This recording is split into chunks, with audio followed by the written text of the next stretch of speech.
आपको पता होगा कि जो एथलीट्स और स्पोर्ट्समैन होते हैं उनके पास बहुत ज़्यादा स्टैमिना होता है, ठीक है, बिकॉज वो बहुत ज़्यादा प्रैक्टिस करते हैं as compare to the non athletes. लेकिन अगर हम उनके मसल्स में देखें, मसल के सेल्स में देखें, तो उनके पास कुछ एक चीज़ ऐसी होती है जो बहुत ज़्यादा मात्रा में होती है, तादाद में होती है as compare to non athletes.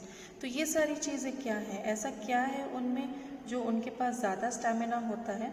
तो इसको हमें पता करने के लिए we should actually look inside where the respiration are taking places, क्योंकि रेस्पिरेशन की वजह से ही हमको एनर्जी मिलती है, ठीक है। तो पिछले वीडियो में अगर आपने देखा होगा तो हमने ये देखा था कि सेल कैसे ब्रेक डाउन करता है ग्लूकोज को और हमको एनर्जी कैसे मिलती है, ठीक है।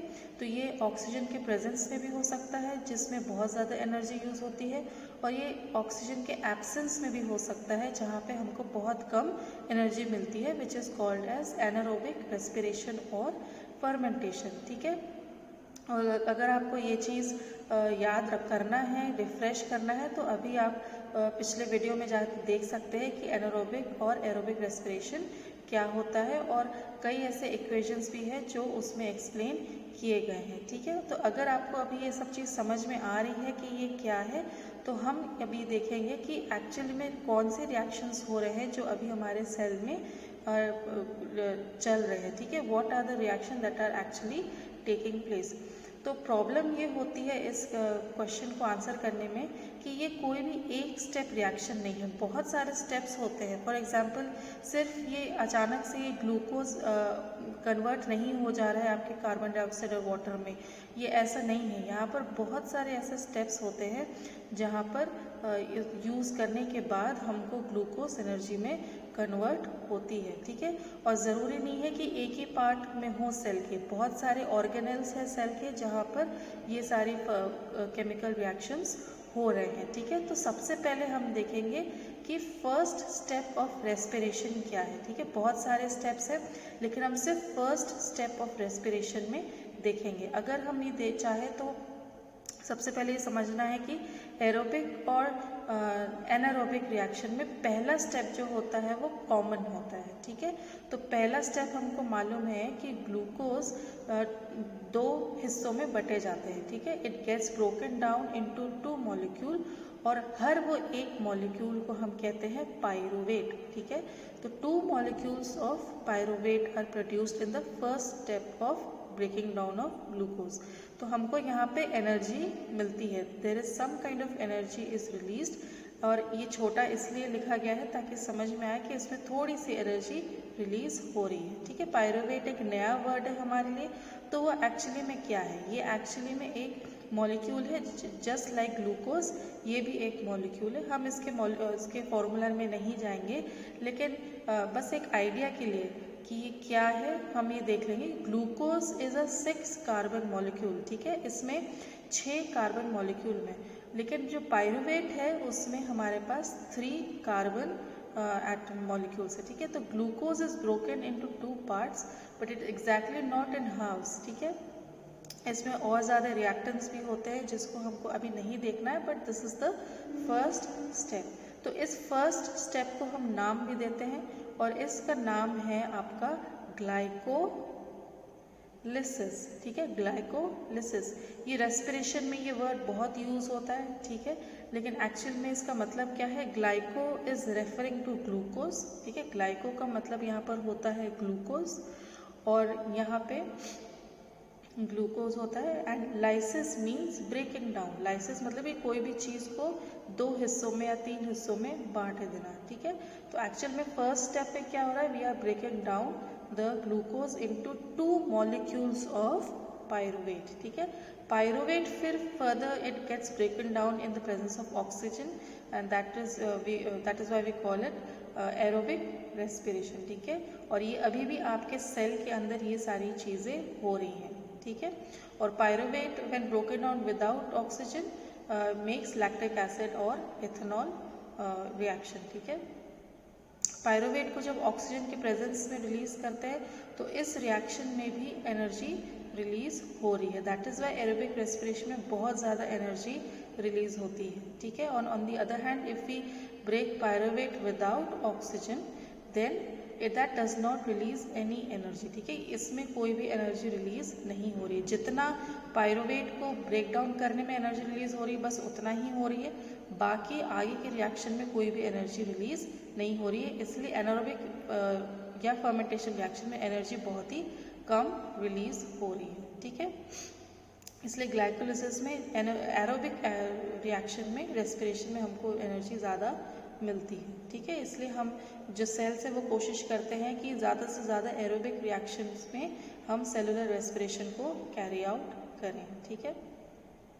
Okay, further when you break down pyruvate now more energy is released. That's why fermentation only gives you a little bit of energy that was released during glycolysis. Okay, तो अब हम ये सवाल का जवाब दे सकते हैं कि ये सारा जो रिएक्शन है वो कहाँ हो रहा है, ठीक है।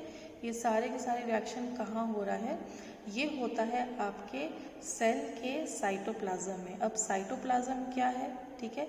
अगर ये एनिमल सेल है, ओके, तो इसमें जितना भी ये ब्राउन कलर के डॉटेड चीज़ आपको दिखाई दे रही है, जितनी भी सारी चीज़ें जो साइटोप्लाज्म के अंदर है और न्यूक्लियस के बाहर है उसको हम क्या कहते हैं, साइटोप्लाज्म। जितनी भी सारी चीज़ें सेल वॉल के अंदर है और न्यूक्लियस के बाहर है उसको हम साइटोप्लाज्म कहते हैं, ठीक है। और ये सारे एरोबिक रिएक्शंस कहाँ पर हो रहे हैं, आपके माइटोकॉन्ड्रिया में हो रहे हैं, ठीक है।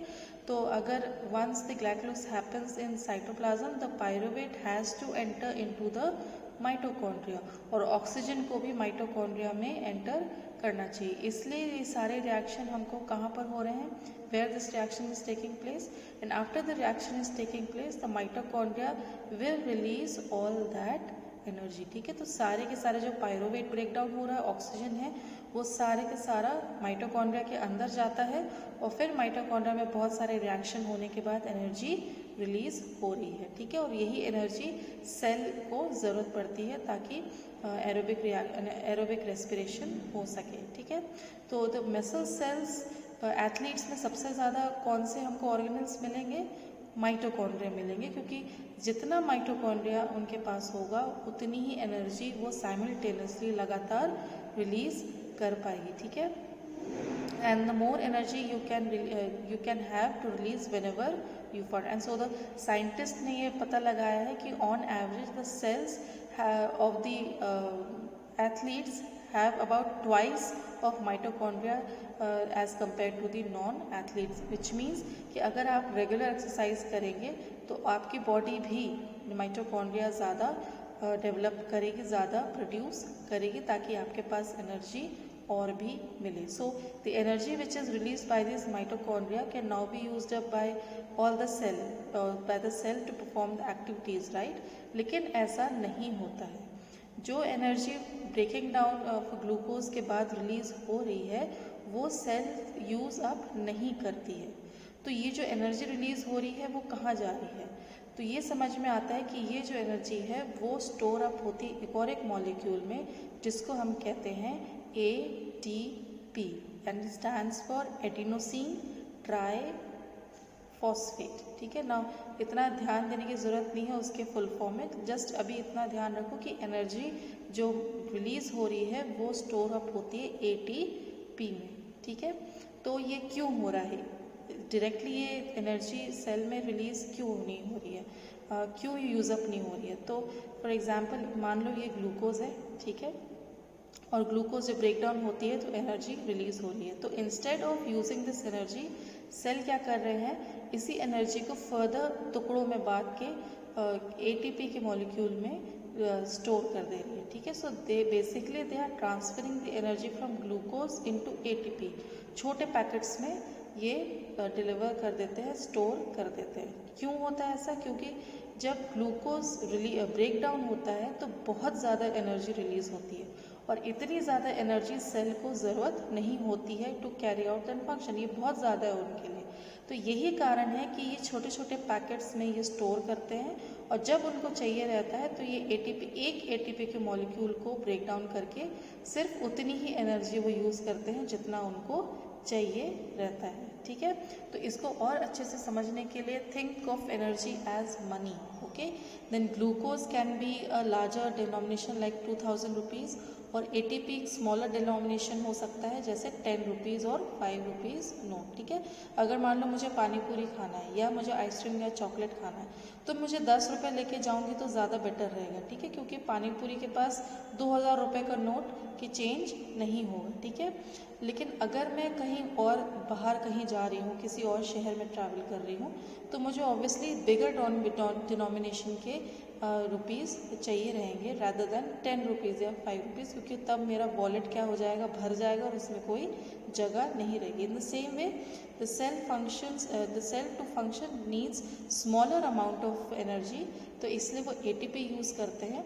और जब वो एक प्लेस से दूसरे प्लेस को ट्रांसपोर्ट करना रहता है तो सारी की सारी एनर्जी ग्लूकोज में रहती है, तो इससे उसको ज़्यादा जगह नहीं चाहिए रहती है। ठीक है, so when we are transferring energy from one part of the body to another, it is usually in glucose because it's compact and it carries a lot of energy, but when the cell wants to use up that energy they will use it as in ATP. ठीक है, another important reason to use ATP is releasing energy from glucose. Okay, it is not a one step process. हमने देखा कि glucose का पहला step होता है break down करने का, ग्लाइकोलाइसिस, जिसमें वो पायरोवेट में कन्वर्ट होता है जो माइटोकॉन्ड्रिया में जाता है, फिर माइटोकॉन्ड्रिया उसे एनर्जी में रिलीज़ करती है, फिर वही एनर्जी ATP में स्टोर होता है और फिर ये ATP ब्रेक ओपन होता है, तब जाके सेल्स वो एनर्जी यूज़ करते हैं। ठीक है, इसलिए सारे सेल्स छोटे छोटे पैकेट्स में ATP में यूज़ करते हैं। ठीक है, तो mitochondria does not just release that energy, mitochondria puts that energy into the ATP और फिर ये ATP उस एनर्जी को बाहर निकालते हैं ताकि सेल यूज़ कर सके जब और जितना उनको चाहिए होता है। ठीक है, तो ATP produce by the mitochondria पर glucose, so for every glucose molecule we get about 36 ATP। ठीक है, तो एक ग्लूकोज मॉलिक्यूल को ब्रेक डाउन करने में हमको 36 ATP चाहिए रहता है, और जब पायरोवेट को हम ब्रेक डाउन करते हैं तो 2 ATP हमको चाहिए रहता है। तो बेसिकली हमको अबाउट 38 ATPs, एटलीस्ट बुक में तो यही दिया है कि 38 ATP हमको रिलीज़ होती है फर्स्ट स्टेप में। वेरी हो सकता है ये, लेकिन बेसिकली 38 ही होता है, लेकिन जब हम पायरोवेट को in the absence of oxygen हम करते हैं तो हमको ज़्यादा नहीं मिलता है, सिर्फ 2 ATPs ही हमको मिलता है, क्योंकि इस तरफ लैक्टिक एसिड और इथेनॉल बनने में हमको कोई भी एनर्जी नहीं मिलती है। ठीक है, इसलिए एरोबिक रेस्पिरेशन ही सबसे ज़्यादा ज़रूरी है हमको ज़िंदा रखने में। ठीक है, तो अभी अगर हमको कंक्लूड करना है तो हम क्या देखेंगे कि हम we saw the first step of respiration that is glycolysis, और उसमें क्या हो रहा है, glycolysis glucose is breaking down into 2 molecules known as pyruvate, और pyruvate then further gets broken down in the presence of oxygen resulting in 36 + 2 ATPs। ठीक है, 38 ATPs, और फिर ये पायरोवेट माइटोकॉन्ड्रिया में एंटर करके इन द प्रेजेंस ऑफ ऑक्सीजन हमको बहुत सारा एनर्जी रिलीज़ करता है। सो एरोबिक जो रेस्पिरेशन है वो माइटोकॉन्ड्रिया के अंदर हो रहा है। ठीक है, and in the respiration process यही सारी एनर्जी ATP मॉलिक्यूल्स में स्टोर होती है, which acts as a small energy packets.